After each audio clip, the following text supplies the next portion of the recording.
सर्वविघ्न विनाशाय सर्वकल्याण हेतवे पार्वती प्रिय पुत्राय गणेशाय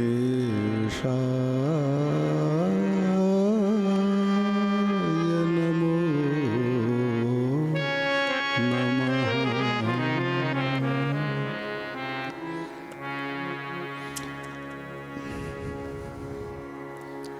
सर्वेभ्यो नमो नमः।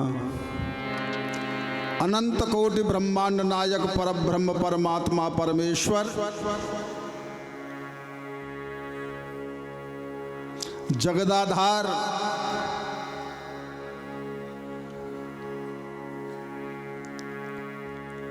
जगत सूत्रधार जगत निर्माता के द्वारा निर्मित इस विविध विलक्षण विशाल सृष्टि में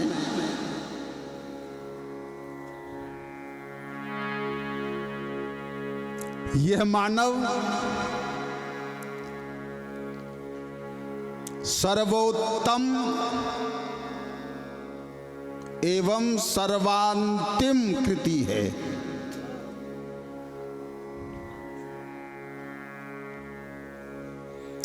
एको हम बहुश्याम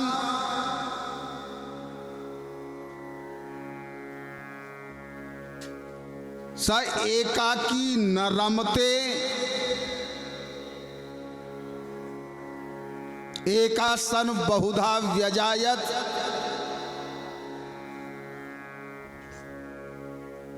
इत्यादि प्रकारक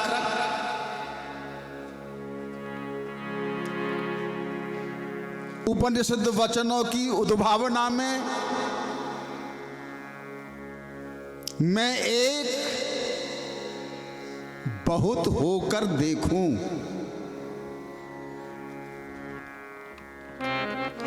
बहुत रूपों में मैं कैसा लगता हूं, रमण करूं। रमण अकेले में नहीं होता, उसके लिए कोई दूसरा चाहिए।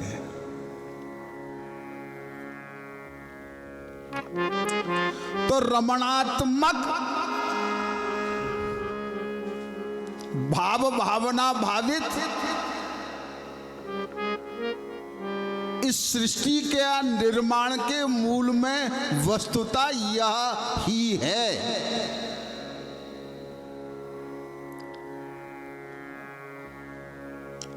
निर्माण प्रारंभ हो गया। सृष्टवा पुराणी विविधान यजयात्म शक्तिया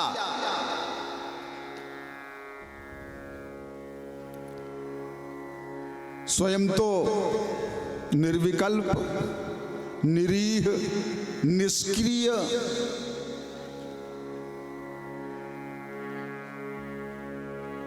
मूल प्रकृति महामाया का समाश्रय प्राप्त करना तो आवश्यक ही है। तो अजया आत्मशक्ति महामाया का समाश्रय ग्रहण करके निर्माण प्रारंभ कर दिया।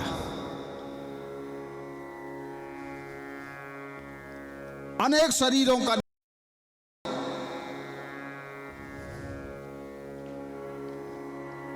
वनस्पति, पेड़ पौधे, वृक्षान, सरीसृप, खग, मत्स्य, दंशान, विविध शरीरों का निर्माण करते हुए जा रहे हैं परमात्मा। संतोष नहीं हो रहा है। जो वो चाह रहे हैं वह निर्माण नहीं हो पा रहा है अभी।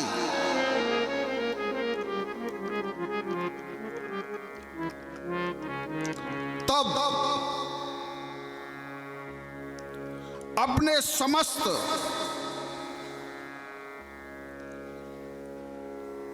निर्मिति कौशल को पूंजीभूत करते हुए यह जो निर्माण हुआ है वह परम पुरुष पुरुषम विधाय, इस पुरुष शरीर, इस मनुष्य शरीर स्वयं के द्वारा निर्मित परम पुरुष इस पुरुष को देख करके परम प्रसन्न हो गया। इससे अच्छा निर्माण अब संभव नहीं। ये निर्माण, ये तो मैं स्वयं ही निर्मित हो गया। ब्रह्मादि लोक धिषणम पुरुषम विधाय, ब्रह्म साक्षात्काराय आत्म साक्षात्काराय धिषणा बुद्धिर यस्मिन् तम पुरुषम विधाय मुदमाप देवा। यह मनुष्य शरीर परमात्मा के द्वारा सर्वोत्तम कृति है और सर्वांतिम कृति है। इससे अच्छा निर्माण अब संभव नहीं। जगत निर्माता ने निर्माण प्रक्रिया पर पूर्ण विराम लगा दिया और तत्सृष्टवा स्वयं के द्वारा सृष्टि में अनुप्रविष्ट हो गया।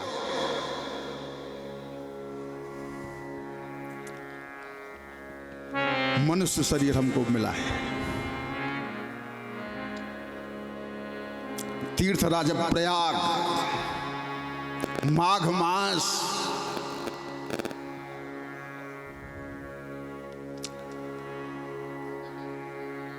परम शिवोपासक अनंत श्री समलंकृत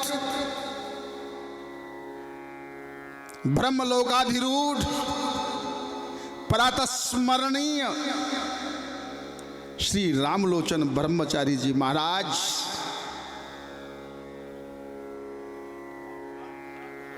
के द्वारा माघ मेला में शिविर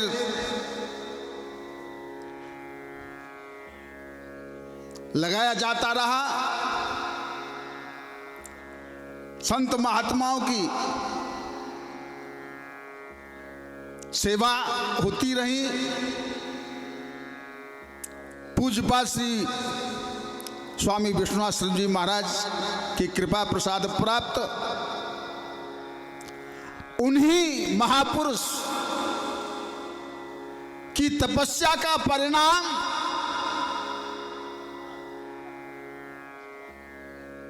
हमारे परमादरणीय सर्वेश्वर स्वरूप ब्रह्मचारी जी महाराज के द्वारा 12 पुरस्चरण गायत्री के संपन्न किए। इसके अतिरिक्त भी पुरस्चरण और यहाँ भी होमात्मक पुरस्चरण प्रारंभ होने जा रहा है। ऐसा अवसर, ऐसा स्थान, ऐसा समय और उस पर भी परंपरा से पठित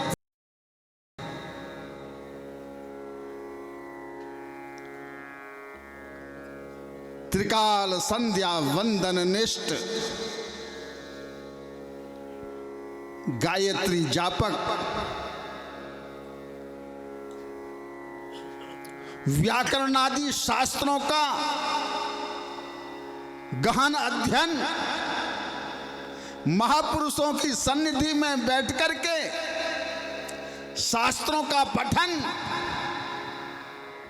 चिंतन स्वाध्याय प्रवीण सहृदय हृदय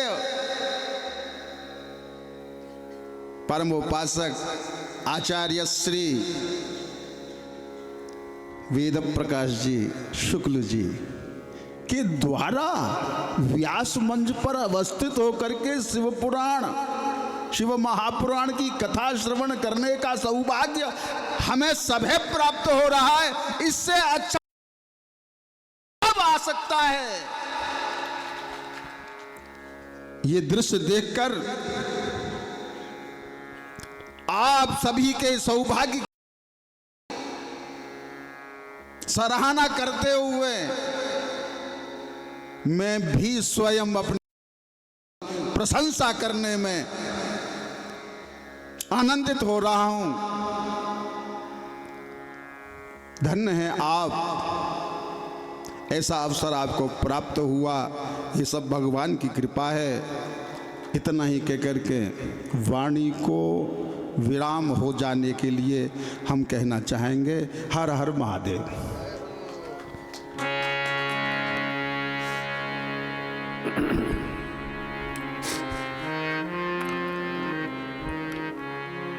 नारायण नारायण नारायण नारायण। श्री गणेशाय नमः। श्री सरस्वत्यै नमः। श्री सांब सदा शिवाय नमः। वागीशाद्या सुमनसः सर्वार्थानामुपक्रमे यं नत्वा कृतकृत्यास्तु तं नमामि गजाननं। शारदा शारदां भोजवदना वदना सर्वदा सर्वदास्माकं सन्निधिं सन्निधिं क्रियात्। वागीशायस्य वदने लक्ष्मीर्यस्य च वक्षसि यस्यास्ते हृदये संवित् तं नृसिंहमहं भजे। विश्वसर्ग विसर्गादि नवलक्षणलक्षितं श्रीकृष्णाख्यं परं धाम जगद्धाम नमामि। आद्यन्तमङ्गलमजात मार्यं तमीशमजरामरमात्मदेवं पञ्चाननं प्रबलपञ्चविनोदशीलं सम्भावये मनसि शङ्करमम्बिकेशं। वन्दे वन्दनतुष्टमानसमतिप्रेमप्रियं प्रेमदं पूर्णं पूर्णकरं प्रपूर्णनिखिलैश्वर्यैकवासं शिवं। सत्यं सत्यमयं त्रिसत्यविभवं सत्यप्रियं सत्यदं विष्णुब्रह्मनुतं स्वकीयकृपयोपात्ताकृतिं शङ्करं। वन्दे महानन्दमनन्तलीलं महेश्वरं सर्वविभुं महान्तं। गौरीप्रियं कार्तिकविघ्नराज समुद्भवं शङ्करमादिदेवं। गङ्गातरङ्गरमणीयजटाकलापं गौरीनिरन्तरविभूषितवामभागं नारायणप्रियमनङ्गमदापहारं वाराणसीपुरपतिं भज विश्वनाथं। त्रिवेणीं माधवं सोमं भरद्वाजं च वासुकीं वन्दे अक्षयवटं सोमं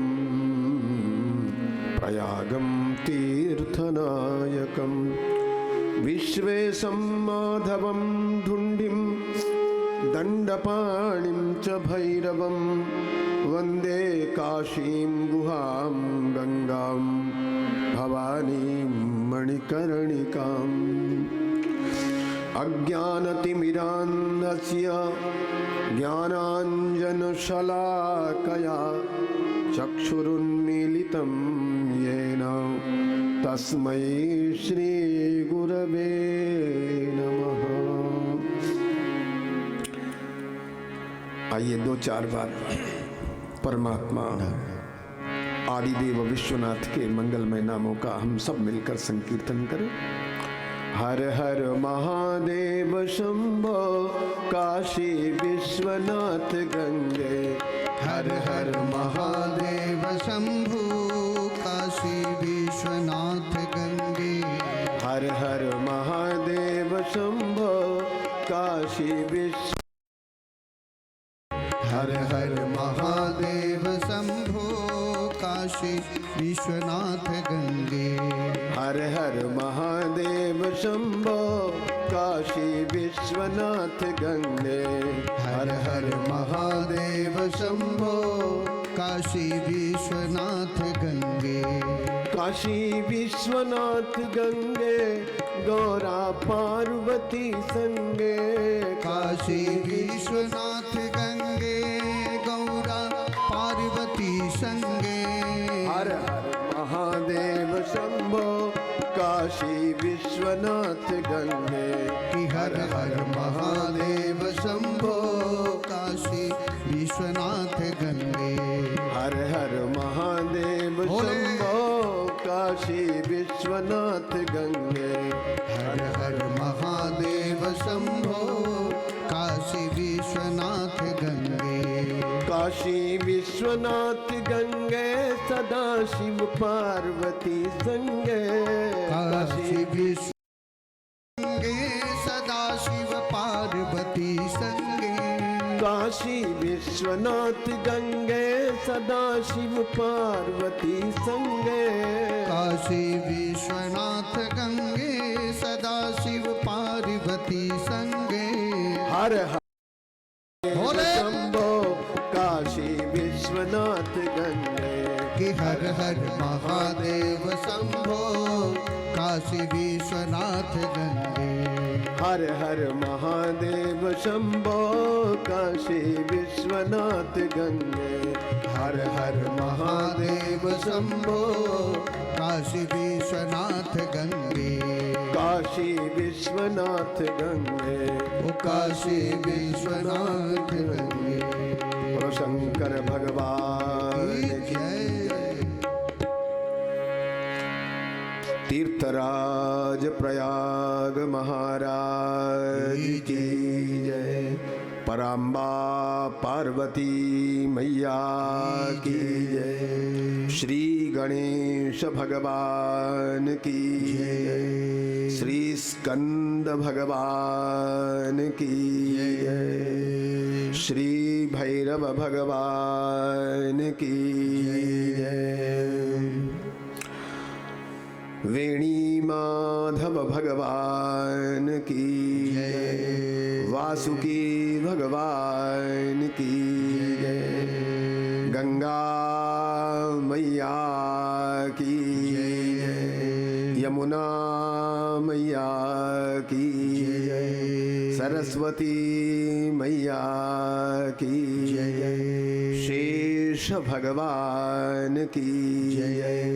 नंदीश्वर भगवान की जय। श्री वीरभद्र भगवान की जय। श्री पुराण की जय। आद्य आद्य जगत गुरु शंकराचार्य भगवान की जय। धर्म सम्राट परम पूज्य स्वामी श्री करपात्री जी महाराज की जय। अनंत श्री विभूषित ब्रह्मलीन परम पूज्य स्वामी श्री विष्णुआश्रम जी महाराज की जय। अनंत श्री विभूषित ब्रह्मलीन परम पूज्य स्वामी श्री लक्षेश्वराश्रम जी महाराज की जय। कैलाशवासी शैवराट परम पूज्य ब्रह्मचारी श्री रामलोचन स्वरूप ब्रह्मचारी जी महाराज की जय।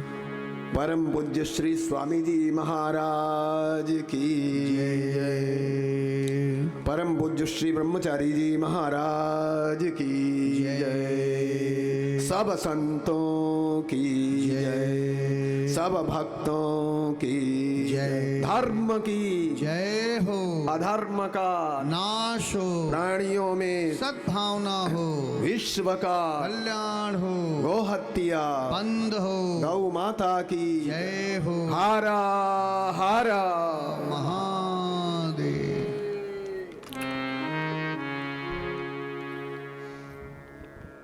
परम पवित्र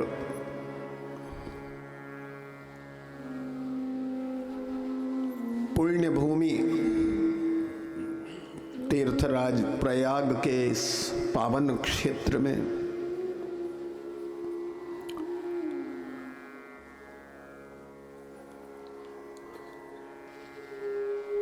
भगवान सदाशिव के परमोपासक शैवराज कैलाशवासी श्री रामलोचन स्वरूप ब्रह्मचारी जी महाराज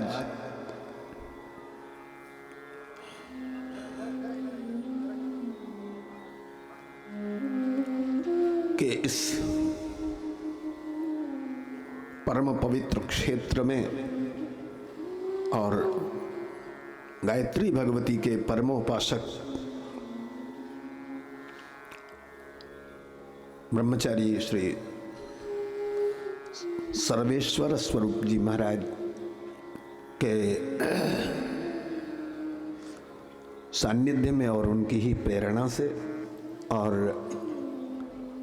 हमारे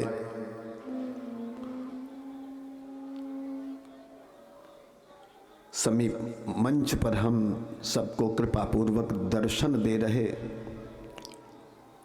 परम पूज्य स्वामी श्री प्रबोधाश्रम जी महाराज की अध्यक्षता में आज हम सब सदाशिव का समाराधन करते हुए श्री शिव महापुराण का आरंभ करने जा रहे हैं। शिव का अभिप्राय है शेरते प्राणिनो यत्र, शिव सबके विश्राम स्थान है। प्रलय काल में समस्त प्राणी जिन परमात्मा की गोद में परम विश्राम का अनुभव करते हैं उन सर्वाधिष्ठान तत्व परमात्मा को शिव कहते हैं।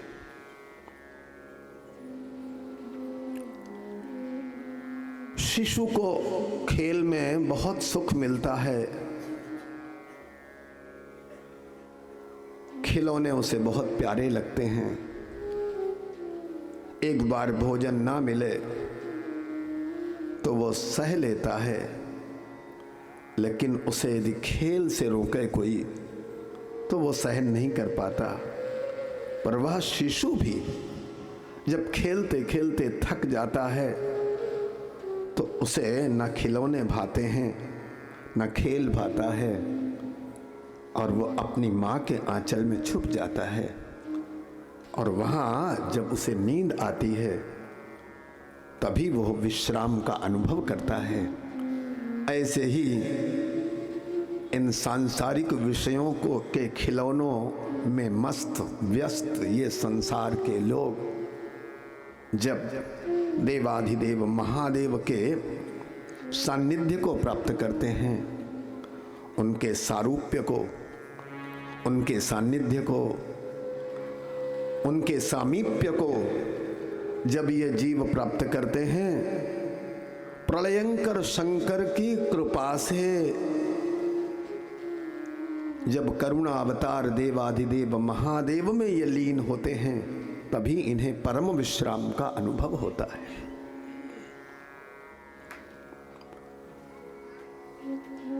हिंसी धातो सिंह शब्द वशकांतो शिव स्मृतः। जैसे हिंसी से सिंह बन गया, हिंसतीति सिंहा, जो हिंसा करे वो सिंह, ऐसे ही वशकांतो, वश धातु से शिव शब्द की निष्पत्ति होती है। जो सबके प्रकाशक हैं, जो स्वयं प्रकाश हैं और जो सबको प्रकाशित करते हैं, वे परमात्मा हैं शिव। विषय करण सुर जीव समेता, सकल एकते एक सचेता, सबकर परम प्रकाशक जोई, राम अनादि अवधपति सोई। उन्हें चाहे उस तत्व को चाहे शिव कह लो या राम कह लो या भगवती कह लो, वह तत्व तो एक ही है। और वो जो अद्वय तत्व है, जो अधिष्ठान है, जो सर्वाधार है, जो सर्वाभाषक है, ऐसा जो परम तत्व है, जो विषय को प्रकाशित करने वाली आंख को भी प्रकाशित करता है, जो नेत्र को, श्रोत्र को और समस्त इंद्रियों को और बुद्धि को और मन को, सबको जो प्रकाशित करता है, ऐसा जो परम प्रकाशक है वही शिव है। शिवम करोति इति शिवः। जो अशिव को भी शिव बनाए दे वह शिव। जड़ को भी चैतन्य जैसा बना दे। जड़ शरीर भी, इस जड़ शरीर से यदि शिव तत्व निकल जाए तो फिर ये अशिव हो जाता है। लोग कहते हैं जल्दी से इसे फूको, ले जाओ, दुर्गंध आएगी, इसे जल्दी जलाओ। लेकिन वही जो अशिव है, और जब उस अशिव में, उस जड़ में क्षितिजल पावक गगन समीरा, पंच रचित यह अधम शरीरा, ये जो अधम है, जड़ है, अशिव है, और उसमें भी जब उस शिव की चेतना शक्ति आ जाती है तो महाराज ये भी शिव प्रतीत होता है। और इससे भी ऐसे कार्य किए जाते हैं जिससे शिवत्व की संप्राप्ति होती है। तो ये जो शिवम करोति, जो जड़ को भी चैतन्य जैसा बनाए दे, मृषा को भी अमृषा के समान बनाए दे, और जो झूठ को भी सच्चा जैसा बनाए दे, वो है शिव। और यहाँ ऐसे शिव की महिमा का इस पुराण में, पुराण का अर्थ है पुरापि नवम, जो प्राचीन होते हुए भी नवीन है पुराण। अब ये मत समझो कि इन पुराणों में तो बस पहले की जो बातें हैं वो पुरानी बातें, रूढ़िवादी बातें बस वही पुराणों में बताई गई हैं। नहीं नहीं, पुराणों की उपयोगिता जैसे पहले थी वैसे अब भी है। जो प्राचीन होते हुए भी नवीन हैं, जिनमें नित्य नूतन स्वाद आता है, नित्य नूतन अनुभव होते हैं, हाँ वो पुराण है। ये नहीं कि वो तो पुराने हो गए इसलिए पुराण नहीं। पुराने का शब्द का अर्थ यहाँ पर नहीं है। पुरापि नवम, जो प्राचीन होते हुए भी नवीन। आज भी पुराणों में जो प्रतिपादित सिद्धांत हैं उनकी उपयोगिता आज भी जैसे पहले थी आज भी है। निरर्थक मत मानो। इसलिए ये जो शिव महापुराण है, इसमें भगवान सदाशिव के महत्व का वर्णन किया गया है, इसलिए इसको कहते हैं शिव महापुराण।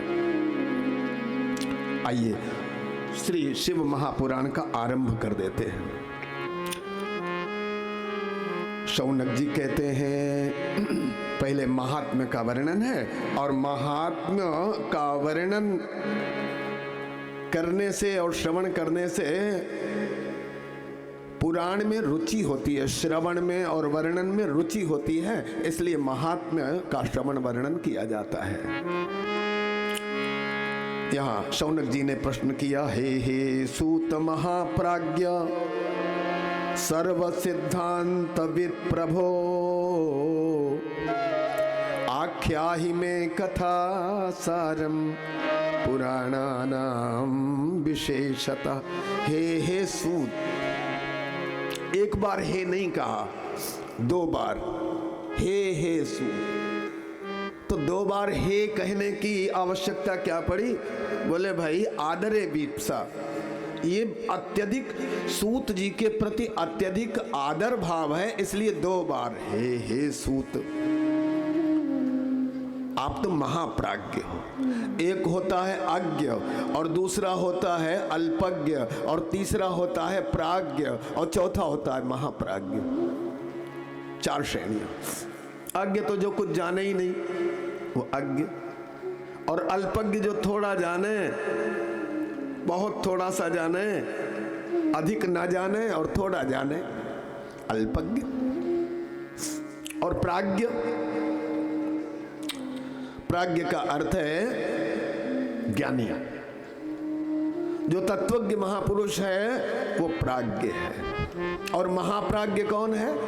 बोले महाप्राज्ञ वो महापुरुष है जो शिव तत्व को, शिव तत्व का जिसे ज्ञान है, और शिव तत्व का ज्ञान होकर भी महाराज जो भगवान की आराधना करता है, सेवक सेव्य भाव से, सेवक सेव्य भाव से जो भगवान महादेव की आराधना करता है, पूजा करता है, और तत्वज्ञ होके भी जो महादेव की कथा का श्रवण करता है और उनकी लीलाओं का वर्णन करता है, ऐसा जो व्यक्ति है वो है महाप्राज्ञ। हे सूत जी, आप तो महाप्राज्ञ हो। आख्याहि में कथा सारम, आप हमें कथा का सार सुनाओ। आप हमें कथा का सार सुनाओ। महाराज आपने कथाएं तो खूब सुना ली, आप हमें कथा का सार सुनाओ।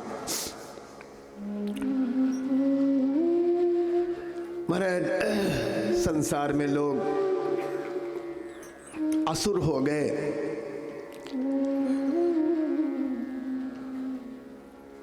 ये घोर कलयुग, और इसमें लोग असुर, असुर शब्द का अर्थ भगवान आदि शंकराचार्य जी ने असुर शब्द की व्याख्या की है भाष्य में। असुषु प्राणेषु प्राणोपलक्षितेषु इंद्रियेष्वेव रमन्ते, जो केवल इंद्रियों के विषयों में ही जिन्हें आनंद की अनुभूति होती है, जिनके जीवन का उद्देश्य खाओ पियो मौज करो, बस इतना ही है, जिनके जीवन का और कोई उद्देश्य नहीं है, बस मौज मस्ती और इंद्रियों को तृप्त करना और मन को खुश रखना, बस यही जिनके जीवन का उद्देश्य है, उन्हीं को भगवान आदि शंकराचार्य ने असुर शब्द से कहा है। असुषु प्राणेषु प्राणोपलक्षितेषु इंद्रियेष्वेव रमन्ते ये ते असुराः। तो ऐसे जो असुर हैं जिनके जीवन का उद्देश्य इंद्रियों को खुश करना है, महाराज इंद्रियां तो कभी खुश होती ही नहीं हैं। इंद्रियों को उनके मांगे हुए विषय आप जितने जितने अधिक देते जाओगे, उतना ही इंद्रियों में अपने विषय को पहचानने की निपुणता आवेगी और उनमें अतृप्ति बनी रहेगी, वो तृप्त नहीं होंगी। तो इसलिए महाराज ये जो आसुर भाव है ये कैसे मिटे और इनको तृप्ति कैसे मिले और इन्हें परमानंद की अनुभूति कैसे हो, ये आप हमें कृपा करके बताओ। और इस प्रकार से श्री सूत जी महाराज ने बड़ा सुंदर उपदेश किया। श्री सूत जी महाराज ने कहा धन्यस्त्वम मुनि शार्दूल। धन्य हो महाराज, आप धन्य हो। आपको हम एक उत्तम शास्त्र सुनाए रहे हैं। शास्त्र कहते हैं शास्ति जनः अनेन, जिससे हमारा जीवन अनुशासित हो, जो हमारे जीवन को अनुशासित करे, जो हमारी इंद्रियों को अनुशासित करे, उसे कहते हैं शास्त्र। तो हम आपको श्री शिव महापुराण का श्रवण कराने जा रहे हैं, और उससे जो जैसी चित्त की शुद्धि होती है वैसी चित्त की शुद्धि अन्य साधनों से नहीं होती है। न जप से होती है वैसी शुद्धि, और न तप से होती है वैसी शुद्धि, और न व्रत से होती है वैसी शुद्धि, जैसी श्रवण से शुद्धि होती है। अब आप गंगा जल, सावन भादव में गंगा जल कमंडलों में लेके आओ, और सावन भादव में गंगा जल कमंडलों में लाए तो वो तुरंत पेय नहीं होता है, उसको रखा जाता है, और वो जब मिट्टी थोड़ी ठहर गई तली में तो फिर वो पेय होता है। या उसमें फिटकरी घुमा दी, या कोई जो विशेष वस्तु है वो घुमा के, और जब थिर जाता है उसकी जो मिट्टी है वो थिराई जाती है, तब वो पीने योग्य होता है। और आपने कमंडल उठाया पीने के लिए जल, और वो कदाचित हिल गया थोड़ा सा, और हिलते ही वो जो तली में जो मिट्टी बैठी हुई है वो फिर जल में घुल जाती है, और फिर वो पीने योग्य, तुरंत पीने योग्य नहीं रहता है। तो ये जो साधन है, जैसे फिटकरी आदि के द्वारा वो गंगा जल में तुरंत पीने की योग्यता आती है, और वास्तव में गंगा जल लाए तो पीने की योग्यता उस समय नहीं रहती है, जब थिराता है तभी वो पीने योग्य जल होता है। परंतु आप वही गंगा जल आप इस समय शरद ऋतु में, अब शरद ऋतु में आप गंगा जल लेने जाओ और कमंडलों में भर के लाओ, तो महाराज वो जो जल होता है ना वो बिल्कुल विशुद्ध होता है, निर्मल होता है, और वो तुरंत पीने योग्य होता है, उसमें स्वाभाविक निर्मलता होती है। ऐसे ही यहाँ पर उदाहरण दिया जाता है कि ये जो व्रत हैं, जप हैं, तप हैं, और जितने साधन हैं, उनसे जो चित्त की निर्मलता है वो स्वाभाविक नहीं होती है, परंतु ये जब भगवान की लीलाओं का, कथाओं का श्रवण करते हैं तो उससे स्वाभाविक निर्मलता आती है, स्वाभाविक निर्मलता। तो इसलिए हम तुम्हें भगवान महादेव की लीलाओं का श्रवण कराएंगे, और इससे ये सबसे बढ़िया चित्त की शुद्धि का साधन है। अब यहाँ महात्म में मुख्य 2 प्रसंग हैं, और उनमें से एक प्रसंग है देवराज का, जिसने अनायास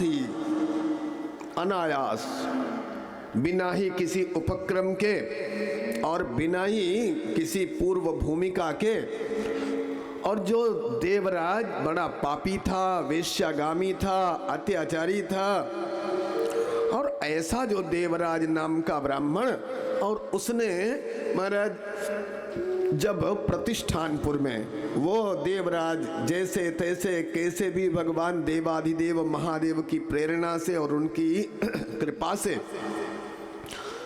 वो यहाँ प्रतिष्ठानपुर में झूंसी में आ गया, और यहाँ झूंसी में आया घूमता फिरता, और एक बढ़िया सुंदर सा शिवालय, और वहाँ आके वो बैठा, और इसको आ गया बुखार, इतनी तेज ज्वर आया कि अब ये उठ नहीं पाया। और वहाँ हो रही थी भगवान महादेव की कथा, शिव महापुराण की कथा चल रही थी, और महाराज ज्वर का समय, और इससे हिला डुला भी नहीं जा रहा था, और इसने अनायास ही वो शिव महापुराण की कथा का ज्वर काल में ही श्रवण किया।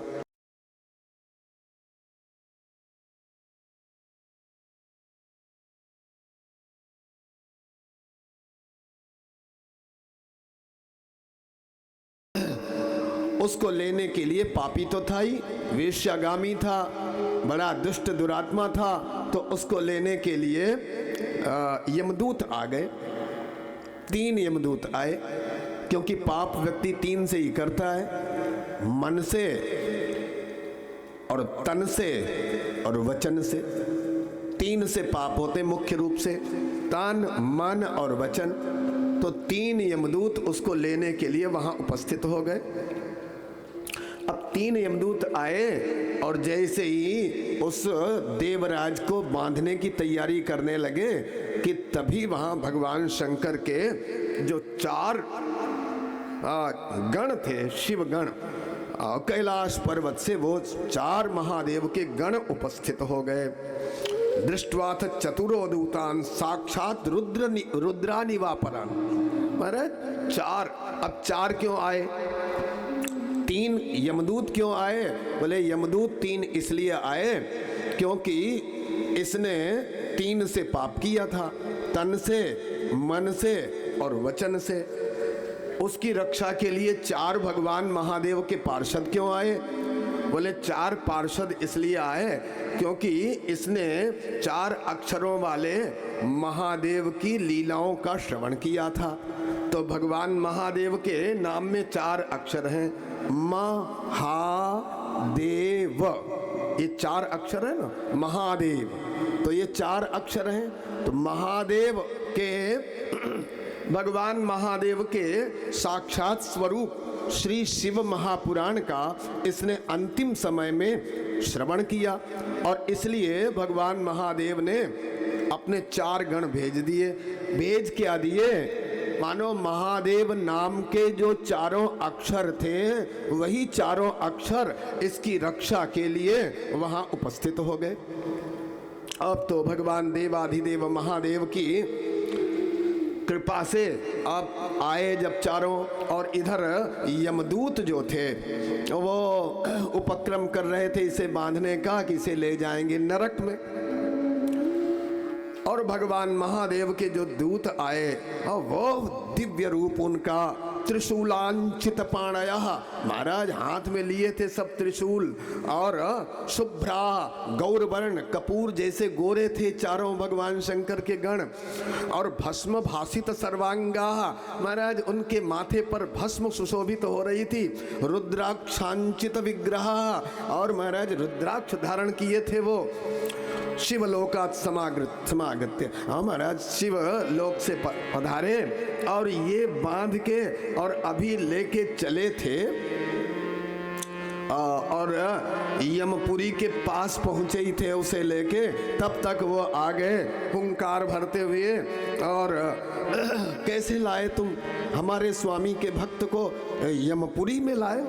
वो यमपुरी के योग्य है, यमालय के योग्य है, उसे यहाँ कैसे ले आए? ताड़यित्वा तु तद्दूतान, महाराज पहले तो फटकारा और फिर थोड़ा सा धमकाया भी उन्हें। और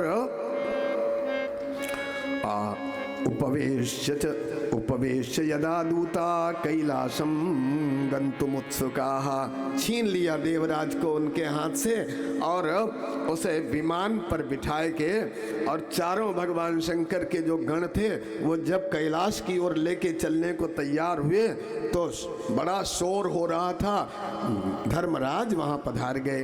धर्मराजस्तु तम श्रुत्वा स्वालयात् बहिरागमत्, अपने भवन से धर्मराज बाहर निकले, क्या हो रहा है, ये कैसा शोर मच रहा है? तो देखा धर्मराज ने, अरे 4 भगवान शंकर के गण। सो महाराज धर्मराज तो उन 4 की यथाविधि उन्होंने पूजा की और ज्ञानेन चक्षुषा सर्वम वृत्तांतम ज्ञातवान यमः। महाराज उन्होंने ध्यान लगाया, ये सब कैसे आ गए? उन्होंने समझ लिया, अरे हमारे दूतों ने बड़ा भारी अनर्थ कर डाला। भगवान शंकर के भक्त को जिसने अंतिम समय में शिव महापुराण का श्रवण किया था और उसे हमारे जो दूत थे वो यमपुरी में ले आए और उन्होंने कहा, अरे ये तो बड़ा भारी अनर्थ हुआ हमारे बच्चों से। सो धर्मराज ने, क्योंकि सेवक से यदि कोई पाप हो जाए तो वो सेवक का नहीं, वो स्वामी का ही पाप माना जाता है। राजा राष्ट्रकृतम पापम, राष्ट्र से यदि प्रजा से कोई पाप होता है तो उसका अंश राजा को निश्चित रूप से लगता है। हाँ, राजा राष्ट्रकृतम पापम, यदि प्रजा से पाप हुआ है तो वो राजा को पाप प्राप्त होता है, और पुत्र से यदि कोई पाप हुआ है तो वो पिता को प्राप्त होता है, और शिष्य से यदि कोई पाप हुआ है तो वो गुरु जी को मिलता है, गुरु जी को भी मिलेगा उसका अंश। और यदि पत्नी से यदि कोई पाप हुआ है तो पति को प्राप्त होता है। अब यहां एक समाधान कर दिया शास्त्रों में, गुरु जी या पति या पिता ये 3 बार, एक बार नहीं 3 बार अपने पुत्र को, अपने शिष्य को, हाँ, अपनी पत्नी को, यदि ये 3 बार तुम ये मत करो, ये तुम्हें नहीं करना है, ये नहीं करना है, ये नहीं करना है, 3 बार यदि मना कर दें तो फिर वो नहीं लगेगा। ये इस प्रकार का भी शास्त्रों में कहा गया है कि भाई, और कई लोग, कई जो पिता हैं, कई जो पति हैं, कई जो गुरुजी हैं, लोभवश या स्नेहवश मना नहीं कर पाते। अरे यदि हमने मना किया तो शायद कुछ नाराज हो जाए, या कुछ जो हमें उपलब्धि होनी है वो न होए। यदि लोभवश स्नेहवश पिता अथवा गुरुजी या पति ये अपने द्वारा अनुशासित व्यक्ति को निषेध नहीं करते हैं, मना नहीं करते हैं, तो उनके द्वारा किए हुए पाप का प्रभाव पति को, गुरुजी को और राजा को, हाँ, और पिता को निश्चित रूप से प्राप्त होता है। तो यहाँ ये निश्चित बताया गया है हमारे धर्मशास्त्रों में। तो धर्मराज ने देखा कि हमारे दूतों ने बड़ा भारी अनर्थ किया, बड़ा भारी पाप किया। क्या पाप किया? कि जिसे कैलाश में जाना चाहिए था, जिसे कैलाश विहारी होना चाहिए था, और उसे यमपुर में ले आए, उसे यमालय में ले आए, ये बड़ा भारी पाप हो गया। और दूतों ने अनजान में पाप किया, ये दूतों का नहीं, ये हमारा पाप है, ये हमको ही प्राप्त होगा। और इसीलिए उस पाप का प्रायश्चित धर्मराज ने किया। धर्मराज ने चारों जो भगवान शंकर के गण थे उनको प्रणाम किया और उन्हें सिंहासन पर बिठाया और उनकी पूजा की, और उनसे हाथ जोड़ के कहने लगे, धर्मराज, हे शिवगणों, आप तो साक्षात भगवान सदा शिव के स्वरूप हो, और हमसे बड़ा भारी अपराध हो गया है, आप हमें क्षमा कर दो। हमारे दूतों ने अपराध किया है, जो पाप किया है वो दूतों ने जो किया है सो किया है, लेकिन इनके रूप में हमसे ही हुआ है पाप, तो आप हमें क्षमा कर दो। इस प्रकार से अपने अपराध की क्षमा याचना की है। और यहाँ ये बड़ा सुंदर दृष्टांत दिया है कि देखो भाई, कहाँ मातृ पितृ वधू हंता, जो वेश्यागामी था, दुराचारी था, दुष्ट था, ऐसा जो जिसने माता पिता की हत्या की, जिसने अपनी धर्म पत्नी की हत्या की, और जो वेश्या के कुसंग में फंस गया, और उसने भी एक बार झूंसी में शिवालय के समीप बैठ के और उसके कानों में विवश होकर भगवान देवाधिदेव महादेव के साक्षात स्वरूप शिव महापुराण के कुछ शब्द पढ़ गए, तो महाराज वो भी कैलाश विहारी बन गया, उसे भगवान शिव का सारूप्य सामीप्य प्राप्त हो गया। ये है शिव महापुराण।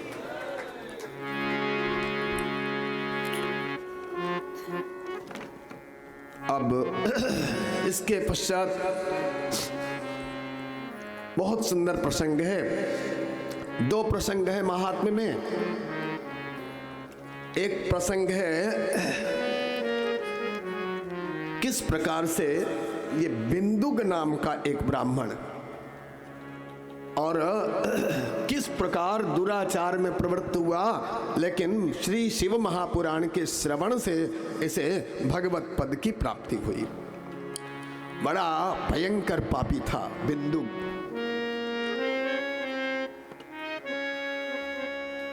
समुद्र के पास बास्कल नाम के गांव में रहता था और जितने लोग थे सब दुराचारी थे वहां।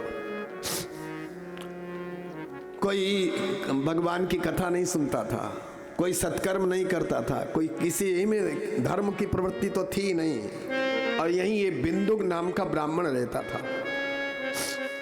वेश्यापति ही, वेश्यागामी था। इसकी एक धर्म पत्नी थी चंचुला। हाँ, अब ये वेश्यागामी था। चंचुला भी जब युवावस्था में आई तो वो भी पर पुरुष का सेवन करने लगी, वो भी व्यभिचारिणी बन गई। और एक दिन बिंदुक ने अपनी पत्नी को बहुत धमकाया कि तुम इस प्रकार से पर पुरुष के कुसंग में क्यों फंसी हो। उसने कहा हमें शिक्षा दे रहे हो, अपने को नहीं देखते हो। हाँ, कई लोग बच्चों को शिक्षा देते हैं तुम्हें झूठ नहीं बोलना चाहिए और स्वयं झूठ बोलेंगे। बच्चों को आप केवल वाणी से मत सिखाओ। बच्चे वाणी से कम सीखते हैं, आपके आचरणों से सीखते हैं। स्वयं आप आचरण के द्वारा आप दूसरों से झूठ बोलते हो और बच्चों से कहते हो कि सच बोलो। आप दूसरों की हिंसा करते हो, गालियां देते हो और बच्चों से कहते हो अपशब्द नहीं बोलना चाहिए।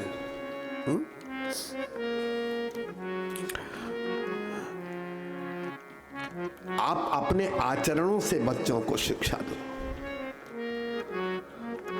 यानी मया सुचरितानि, जो पहले हम जब गुरुकुल में जाते थे, पहले गुरुजी कहते थे कि जो हमारे अच्छे आचरण हैं, जो हमारे सदाचरण हैं, तानि त्वया आचरितव्यानि। हाँ, जो हमारे सदाचरण हैं उनका तुम अनुकरण करो। आचरण के द्वारा, अपने सदाचार के द्वारा बच्चों को शिक्षा दो। पत्नी कहने लगी कि हमें बता रहे हो कि परपुरुष के कुसंग में नहीं रहना चाहिए और अपना स्वयं वेश्यागामी हो रहे हो और हमें शिक्षा दे रहे हो। तो उसने कहा नहीं, हमें जो है इससे कोई मतलब नहीं। तुम धन कमाओ, जैसे भी हो धनार्जन करो और चाहे परपुरुष के संग में रहो, जैसे भी रहो, हमें तो धन चाहिए। लाओ, खूब धन खींच खींच के लाओ उनसे। तुम भी जहां चाहो वहां जाओ और हम भी जहां चाहे वहां जाएं। हाँ, स्वतंत्रता है, जैसे आजकल की स्वतंत्रता। आजकल हम कहीं बंधना नहीं चाहते और ऐसी स्वतंत्रता चाहते हैं, उच्छृंखलता। स्वतंत्रता के नाम पर उच्छृंखलता चाहते हैं जीवन में। न शास्त्र का प्रतिबंध हो, न गुरुजनों का प्रतिबंध हो, न माता पिता का प्रतिबंध हो, क्योंकि स्वतंत्र भारत है ना। ऐसी स्वतंत्रता किसी काम की नहीं।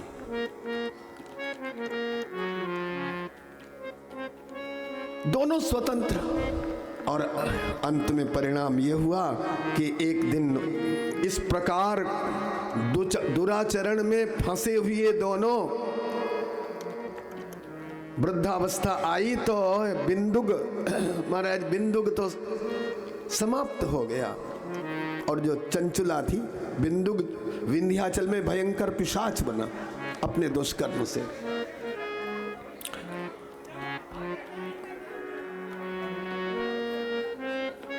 और चंचुला जो थी वो गोकर्ण क्षेत्र में आई विचरण करती हुई। और गोकर्ण क्षेत्र में यहाँ आई तो देवालय में इसने श्री शिव महापुराण का इसने किन्हीं महापुरुष के श्रीमुख से श्रवण किया। और शिव महापुराण का जो श्रवण चल रहा था, ये बैठ गई और सुनने लगी। तो पुराणज्ञ जो महापुरुष थे वो बता रहे थे कि जो व्यभिचारी व्यक्ति होता है उसको कैसा दंड मिलता है, कैसा कैसा दंड दिया जाता, कैसे कैसे नरक होते, नरकों का वर्णन। बात यह है, कई लोग पूछते हैं नरक है क्या, वास्तव में नरक होते हैं? कई लोग कहते हैं कल्पना है, ये नरक भी कल्पना और स्वर्ग भी कल्पना, ये कल्पना है, कई लोग बोलते हैं। अरे भाई, आप होते हैं कि नहीं होते, पहली बात तो होते ही हैं। हमारे शास्त्र कहते हैं, हमारे पुराण कहते हैं तो होते हैं, हम तो मानते हैं होते हैं, और आप भी मानो होते हैं। परंतु आप इस झमेले में पड़ते क्यों हो कि होते हैं कि नहीं होते हैं, इस चक्कर में क्यों पड़ते हो? आपको तो ये समझना चाहिए, आपको तो ये मानना चाहिए कि भाई नरक, जिस कार्य से नरक की प्राप्ति होती है वो काम हम ना करें, और जिस काम से स्वर्ग की प्राप्ति होती है वो कार्य करें। तो इससे क्या होगा भाई, यदि होते हैं तो आपको कोई घाटा नहीं होगा, हाँ? और यदि नहीं होते हैं, हाँ, यदि नहीं होते हैं तो अस्ति चेन नास्ति नो हानि, हाँ, अस्ति चेन नास्ति नो हानि। यदि हैं तो फिर कोई हमारी हानि नहीं है, और नास्ति चेन नास्ति को हटा, और नहीं है तो बड़ा भारी घाटा होगा। इसलिए देखो भाई, आप नरक तो हमारे शास्त्र कहते हैं, पुराणों में ये वर्णन किया गया है, नरक स्वर्ग सब होता है, नरक भी है स्वर्ग भी है। और यदि कहा जाए तो भाई यहाँ भी नरक स्वर्ग दिखाई पड़ता है। भलों के लिए तो यही स्वर्ग है, और खलों के लिए तो यही नरक है। कदाचार ही रौरवागार है, और मनुष्यत्व ही मुक्ति का द्वार है। नरक और स्वर्ग सब कुछ है। अब महाराज, नरक और स्वर्ग का बड़ा भारी वर्णन चल रहा था उस समय, और ये जो चंचुला थी बिंदुग की पत्नी, उस वर्णन को इसने सुना और इसे लगा कि ऐसा नारकीय वर्णन और इन कामों से नरक की प्राप्ति होती है, तो हमारा क्या होगा? हमने तो ये सारे काम किए, हमें क्या फल मिलेगा? बहुत दुखी। पुराण केवल मनोरंजन के लिए नहीं होता है, पुराण का श्रवण मनोरंजन के लिए नहीं, पुराण तो हमारे जीवन का दर्पण है। जैसे शीशे में हम अपने को देखते हैं, वैसे ही जब हम पुराणों का श्रवण करें तो हम अपने को उसमें देखें कि पुराणों में जो बताया गया है हम में कितना अक्षरशः उतरता है। पुराणों का जब श्रवण करें तो पुराणों में जो साधन बताए हैं वो हम अपने भीतर झांक के देखें, और पुराणों में जो निषिद्ध कर्म बताए गए हैं उनको भी हम अपने भीतर झांक के देखें, तभी पुराणों के श्रवण की सार्थकता होगी। और नहीं तो भाई इस कान से सुनेंगे और इस कान से निकाल देंगे, तो फिर तो सुन लिए, हमने ये भी सुन लिया, ये भी सुन लिया, ये भी सुन लिया, बस सुन लिया और पल्ला झाड़ दिया। पुराण हमारे जीवन का दर्पण है। चंचुला जब पुराण का श्रवण करती है, शिव महापुराण का श्रवण करती है, तो श्रवण करते ही वो अपने भीतर झांकती है और कहती, ओहो, ये कथावाचक व्यास जी ये जो कुछ नारकी यातनाओं का वर्णन कर रहे हैं और वो यातनाएं जिन कर्मों से मिलती हैं वो तो सारे कर्म हमने किए, वो तो सारे दोष हम में हैं, हमारा क्या होगा?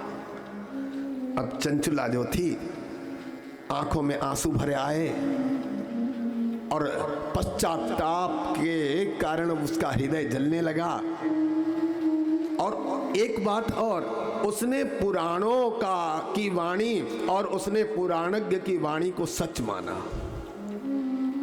ये जो आस्तिकता है, जब तक ये हमारे जीवन में नहीं आती है कि ये सच है, ये अस्ति अस्ति अस्ति, ये जो पुराणों में बताया जा रहा ये है, ये बताया जा रहा ये है, ये जो अस्ति अस्ति, ये जो अस्तित्व उसका मानना, कल्पना, कोरी कल्पना नहीं मानना, ये हमारी निजी सोच है ये नहीं मानना। भाई ये जो है ये है, कल्पना नहीं है, मान लो वाली बात नहीं यहाँ है, मान नहीं है, हाँ होता है। चंचुला ने मान लिया कि हाँ ये बिल्कुल ठीक है, और चंचुला की आंखों में आंसू भर आए और पुराणज्ञ जो महापुरुष श्री शिव महापुराण की कथा सुना रहे थे, उनके चरणों में गिर गई चंचुला जाके और बहुत रोई। महाराज हम क्या बतावे, आपने जिन जिन दुष्कर्मों का वर्णन किया है वो सारे दुष्कर्म हमने अपने जीवन में किए हैं। हमारा क्या होगा, हमारा उद्धार कैसे होगा? अश्वमेध शतम कृत्वा, हम 100 अश्वमेध कर लें और गंगाम स्नात्वा शतम समा, और गंगा जी में 100 साल तक नहाए लें। वो कहने लगी तो भी हमारी शुद्धि तो होने वाली है नहीं, क्योंकि हमने तो इतने दुष्कर्म किए, इतने पाप किए जिनकी गिनती नहीं की जा सकती। किम करोमि क्व गच्छामि कम्बा शरणमाश्रये, अब हम कहाँ जाएं? अब हमारी शरण कौन है, हमारा कौन रक्षक है? अब आप ही हमारा उद्धार करो। हे मेरे गुरुदेव करुणा सिंधु करुणा कीजिए। हे मेरे गुरुदेव करुणा सिंधु करुणा कीजिए। मेरे गुरुदेव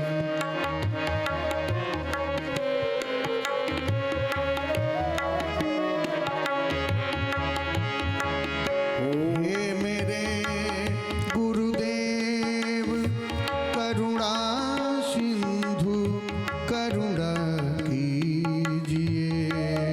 ओ अधम आधीन अशरण अब शरण में लीजिए।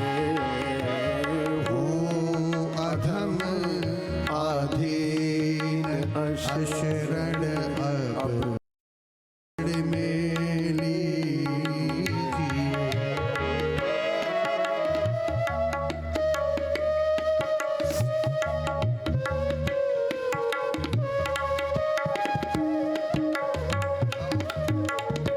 उद्धरोद्धर माम दीनाम, उद्धार करो हमारा, उद्धार करो। त्वामेव शरणम गताम, हम आपकी शरण में हैं। चंचुला जो थी चरण शरण में आ गई। अब आप देखो ये जो श्रीमद शिव महापुराण की कथा सुना रहे थे, इन महापुरुष ने अपनी ओर उसका आकर्षण नहीं किया। अब मेरी शरण में आ गई तो अब तो मेरी चेली हो गई, ना ना, व्यक्तिगत उसे अपना शिष्य नहीं माना। अब तो मेरी चेली है, अब तो मेरी शरण में आ गई, अब तो ये मेरी हो गई, ना ना।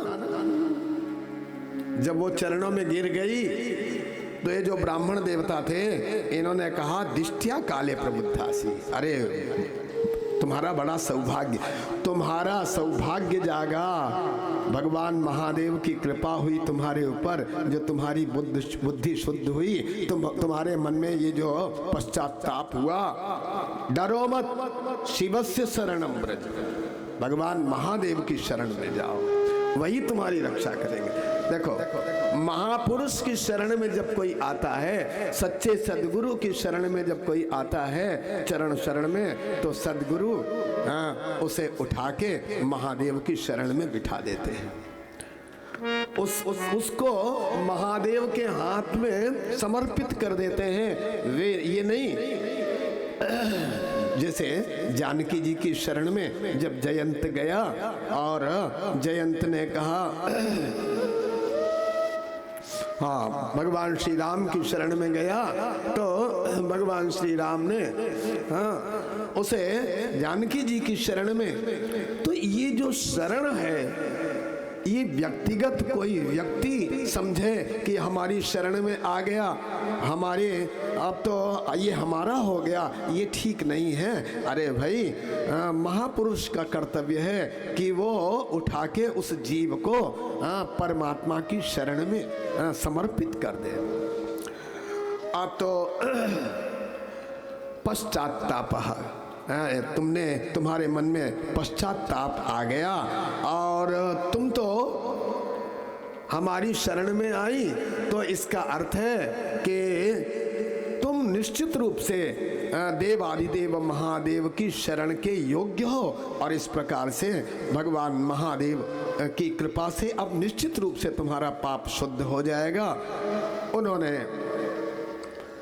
बहुत सुंदर उपदेश किया और शिव महापुराण का उसे श्रवण कराया।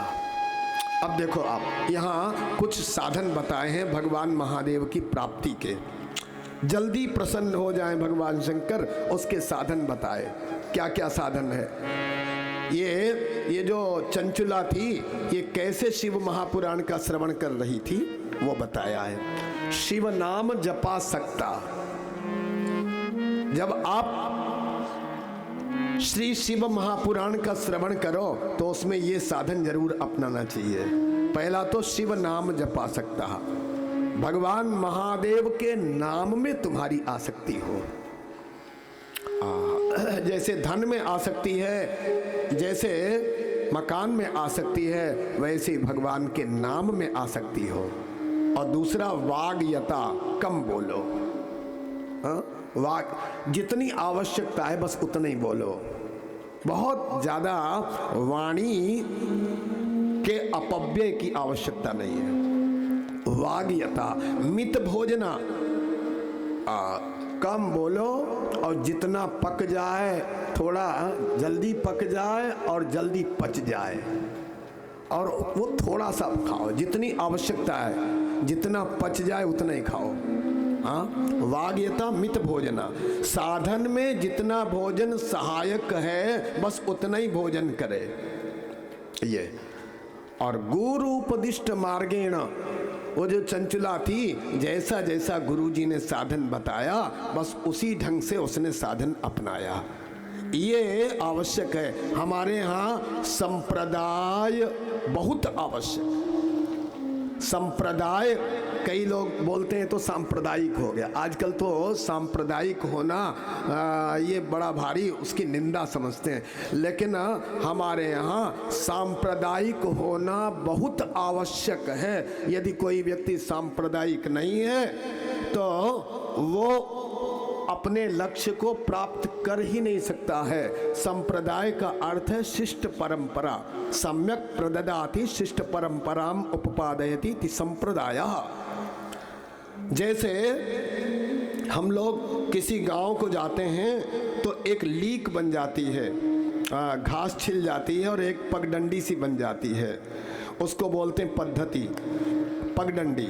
इसी प्रकार से जब महापुरुष उस परम लक्ष्य को प्राप्त करने के लिए प्रयत्न करते हैं, साधन करते हैं, तो वो जो साधन है उसी साधन को बोलते हैं संप्रदाय। यदि हमने किसी एक साधन को उन महापुरुष के द्वारा किए गए साधन को नहीं अपनाया तो महाराज फिर हम लक्ष्य को कैसे पाएंगे। तो इसलिए हमारे यहाँ परम लक्ष्य को प्राप्त करने के लिए किसी एक न एक संप्रदाय को अपनाना अपने जीवन में बहुत जरूरी है। इसलिए गुरु उपदिष्ट मार्गेण, गुरु के द्वारा जो उपदिष्ट मार्ग है उसके द्वारा उसने भगवान महादेव को सा शिवम समतोषयत, उसने भगवान महादेव को प्रसन्न कर लिया। अब प्रसन्न कर लिया और महाराज अब उसका शरीर कैसे छूटा? बोले अथ कालेन पूर्णेन, जब उसकी आयु पूरी हुई तो भक्ति त्रिक समन्विता, ज्ञान भक्ति वैराग्य तीनों उसके जीवन में प्रकट हो गए। ज्ञान भक्ति वैराग्य, ये जैसे जैसे आप भजन करोगे, जैसे भोजन करते हो, एक कौर रखा तो तीन आपके जीवन में आ जाते हैं। कौन? तुष्टि, एक तो संतोष होता है, दूसरे पुष्टि, शरीर का पोषण होता है, और तीसरे क्षुध पाया, और भूख धीरे धीरे मिटती जाती है। तो जैसे भोजन का एक एक कौर खाते खाते आपको तुष्टि, पुष्टि और क्षुधा की निवृत्ति, ये तीनों एक साथ होते हैं। इसी प्रकार से जब आप भजन करते हो तो ज्ञान भक्ति वैराग्य ये तीनों आपके जीवन में प्रकट हो जाते हैं। अब तो भक्ति त्रिक समन्विता तीनों से संपन्न हो गई, और तीनों से संपन्न होके ये जो थी समुत्सर्ज इसका, और अनायास ही छूट गया। अनायास उसका शरीर छूट गया, उसे पता भी नहीं चला शरीर कब छूटा। हम लोग भगवान महादेव से यही तो प्रार्थना करते हैं, अनायासेन मरणम। महादेव से क्या प्रार्थना करते हैं? अनायासेन मरणम बिना दैन्येन जीवनम। अनायासेन मरणम बिना दैन्येन जीवनम और अनायासेन मरणम सान्निध्यम देहि में पार्वती पते। देहांते तब सान्निध्यम, देहांते तब सान्निध्यम। तो एक तो अनायासेन मरणम, ऐसी मृत्यु हो जिसमें कोई वेदना न हो, कोई कष्ट न हो। सुमन माल जिम कंठ ते गिरतन जानई नाग। जैसे हाथी के सिर से वो फूलों की माला कब नीचे गिर गई, जैसे उसे पता नहीं चलता है, वैसे ही शरीर कब छूट गया कुछ पता ही न चले। अनायासेन मरणम। और जीवन जब हो तो बिना दैन्येन जीवनम, किसी के सामने हाथ न फैलाना पड़े, बिना दैन्येन जीवनम। और तीसरा देहांते तव सान्निध्यम, और शरीर जब छूटे तो भगवान कर्पूर गौर देवादिदेव महादेव का उस समय दर्शन होए, आपका सान्निध्य मिले, और ऐसी इस प्रकार की मृत्यु हो, इस प्रकार का वर हमें प्रदान करो, ये महादेव से मांगते हैं। सो चंचुला को वो वर मिल गया और अनायास उसकी मृत्यु हो गई, और भगवान शंकर के गण आए और उसको लेके कैलाश धाम में लेके चले गए। ये शिव महापुराण के श्रवण का प्रसंग अब समय संपन्न हो गया, इसलिए यहीं विराम देते। एक बार भजन कर ले, मुक्ति का यतन कर ले। एक बार भजन कर ले, मुक्ति का यतन कर ले।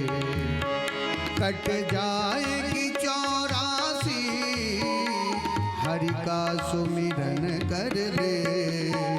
एक बार भजन कर ले, मुक्ति का यतन कर ले। राधे।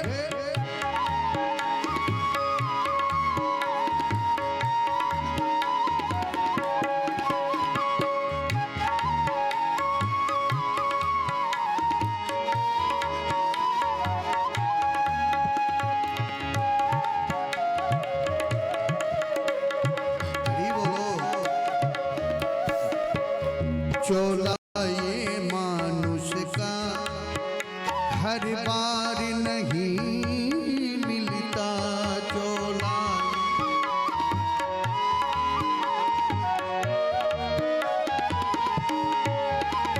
जो गिर गया डाली से वो फूल नहीं खिलता। जो गिर गया